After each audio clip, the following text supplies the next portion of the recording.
है, कभी बोलकर, कभी बताकर, कभी दिखाकर, कभी डांटकर, कभी डपटकर, और कभी इशारे में तुम्हें बता तो जरूर जाता है गुरुदेव कि तुम्हारे जीवन में कहाँ क्या कमी है और तुम क्या कर रहे हो जो तुम्हें नहीं करना चाहिए। हाँ, सबसे पहला गुरु का काम तो ये है, और उस चीज में केवल बताना नहीं, हाँ, उस चीज से बाहर लेकर आना भी गुरु का ही काम है। जहां तुम फंसे हो अपने रोजमर्रा के झंझावात में, अपने जीवन के संकट में, जहां तुम फंसे हो वहां से निकलने की पद्धति अगर तुमको आती तो तुम उसमें फंसते ही कैसे। तुम्हारे गुरु को उससे बचने का, उससे निकलने का और उससे व्यवस्थित होने का साधन मालूम है, इसीलिए तो वो गुरु है। गुरु तो गुरु है, न जाने कहां से शुरू हो जाए।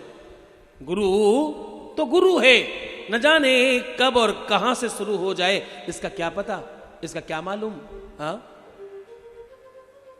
तो गुरु तो ऐसा चाहिए जीवन में जो तुम्हारे जीवन में मित्रवत खड़ा हो, तुम्हारे जीवन में पिता के जैसे खड़ा हो, भाई के जैसा खड़ा हो, और तुम्हारे जीवन में परमात्मा की तरह वरदहस्त लेकर खड़ा हो और कहे कि तुम निश्चिंत हो जाओ, तुम चिंता न करना, तुम्हारी सब चीजें व्यवस्थित होने जा रही। गुरु शिष्य की ये जो परंपरा है, गुरु शिष्य की ये जो परंपरा है, ये निर्वाहन करने में केवल और केवल गुरु साथ निभाता है। शिष्य तो चंचल है, शिष्य तो भटकनी हुई रास्तों पर चलने वाली गाड़ी है। शिष्य तो रोज परिवर्तित होने वाले लोग हैं। आज इस गुरु जी के पास तो कल उस गुरु जी के पास। मैं एक बात कहूं आपको, निष्ठा और श्रद्धा एक रहनी चाहिए। एक गुरु, एक पिता, एक पति, एक पत्नी, एक प्रेम, एक देश, एक धर्म, एक श्रद्धा, एक विश्वास और एक ही तुम्हारी तपस्या, एक इष्ट। ऐसा होने के बाद तुम्हारे जीवन में विश्व की कोई भी शक्ति तुम्हें परेशान कर सकती नहीं है। अगर ये तुम्हारे जीवन में है तो तुम समझना तुम्हारे जीवन में कोई कमी आ सकती नहीं। अब तुम्हारे साथ दिक्कत क्या है, ये चीजें जैसे ही डबल हो तो अपने आप में गाली है ये। चाहे पिता दो हो, चाहे धर्म दो हो और चाहे निष्ठा दो हो, चाहे पति दो हो, चाहे पत्नी दो हो और चाहे तुम्हारी धर्म दो हो, जैसे ही इनको तुम डबल करने की बात सोचते हो अपने आप में गाली है। इसलिए एक गुरु, एक धर्म, एक इष्ट और एक नियति बनाकर रखो, क्योंकि ये कई साधे सब सधे।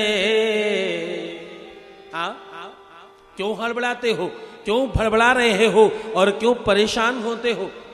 एक साधे सब सधे और सब साधे सब जात। एक को पकड़ा तो सब मिलेगा और सबको पकड़ा तो कुछ भी नहीं मिलेगा, ये निश्चित होकर समझना। क्यों? क्योंकि देने वाला परमात्मा है, गुरु के माध्यम से देता है। परमात्मा को लगेगा इसकी निष्ठा एक में नहीं है, इसको कुछ नहीं मिलना चाहिए, तो तुम चाहे स्वयं सिद्ध गुरु के पास भी पहुंच जाओ फिर भी तुम्हें कुछ नहीं मिलेगा। गुरु एक रखना, पिता एक रखना, पत्नी और पति एक रखना। एक रखने में आनंद है और दो रखने में विवाद और गाली है। एक इष्ट हो, एक इष्ट होने पर तुम्हारी विजय है। तुम्हारा ध्यान परमात्मा महादेव के चरणों में रखता हो, तुम शिव के उपासक हो और तुम राम के मंदिर पहुंच गए, तो ऐसा नहीं कि वहां मंदिर में न जाएं, ऐसा नहीं कि वहां पूजा ना करें, ऐसा नहीं कि वहां उपवास ना करें, सब करो। लेकिन राम से कहना, प्रभु मेरी निष्ठा, मेरा प्रेम मेरे महादेव के चरणों में बना रहे, ऐसा आशीष देना, कुछ और मत मांग लेना। यहां वहां 10 जगह मांगने वाले लोगों को कुछ भी नहीं मिलता।